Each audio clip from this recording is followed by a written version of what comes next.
최근 인터넷 커뮤니티에서는 조선시대에 사용하던 미사일이라는 제목의 글이 올라와 화제를 모으고 있습니다. 해당 게시글에는 임진왜란을 그린 역사 만화의 한 페이지를 찍은 사진이 게재돼 있었는데요.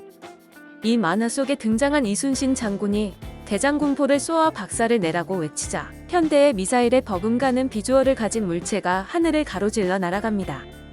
글쓴이는 이 만화를 보고 적당히 해야지 이게 뭐냐 크크크라고 비웃었지만 그 직후 등장한 사진에 모두가 동공지진을 일으키게 됩니다. 만화 속 대장군포는 조선시대에 실존하는 화기였던 것인데요. 사진을 보면 아무리 봐도 조선시대의 무기라고는 생각되지 않는 현대적인 비주얼을 자랑합니다. 이 대장군포는 조선시대에 개발된 대장군전이라는 이름의 천자총통용 화살이자 포탄입니다. 구조는 끄트머리에 화살총 모양의 철옥이 있고 3개의 철호를 부착한 형태의 철제 또는 목재 포탄입니다. 이 대장군전은 한 발당 33.6kg이라는 육중한 무게와 함께 900포, 1.4km의 사거리를 가진 무시무시한 무기였습니다.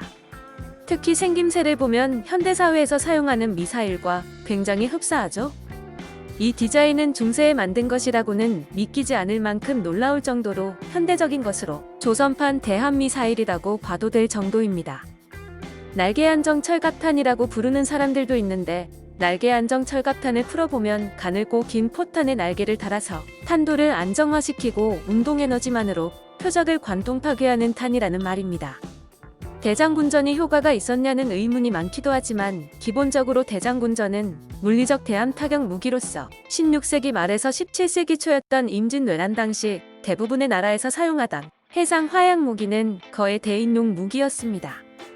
목선의 특성상 무거운 화포의 배치가 어려웠기 때문에 한 발에 5kg이 넘어가는 철환을 날리는 것은 19세기 무렵에 들어서야 가능했습니다. 보통 한포전이라 해도 배를 목표로 하는 것보다는 선원을 살상하거나 돛대를 부숴 기동력을 없애는 정도였지요. 임진왜란 당시 조선 수군에서도 튼튼하고 거대한 판옥선을 성체처럼 사용해 일본 수군을 조란환으로 제압하는 전법을 주로 사용했었습니다.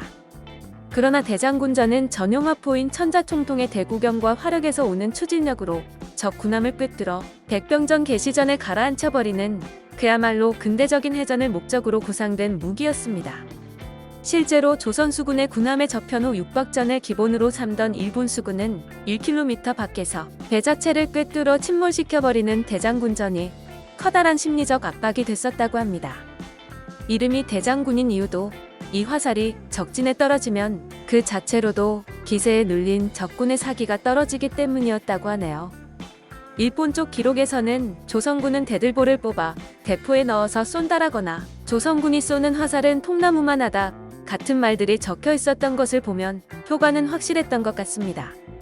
이 대장군전의 실물은 일본에 하나가 남아있는데 안골포 해전 당시 국희 요시타카가 전투 도중 자신의 대장선에 맞은 것을 챙겨둔 것입니다. 당시 국희 요시타카가 이끌던 함선이 모두 격침당하고 패잔병들이 육로로 도주했는데 왜 이런 굴욕을 당했는지 설명하기 위해 대장군전을 챙겨간 것으로 파악됩니다.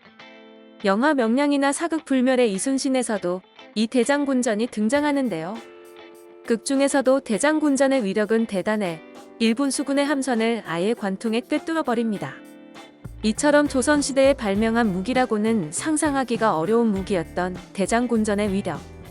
이순신 장군에 어울렸던 위험 있는 무기가 아니었나 생각합니다. 지금까지 조선시대에 사용하던 미사일에 대해 알아봤는데요. 영상을 재밌게 보셨다면 구독과 좋아요 부탁드립니다. 감사합니다.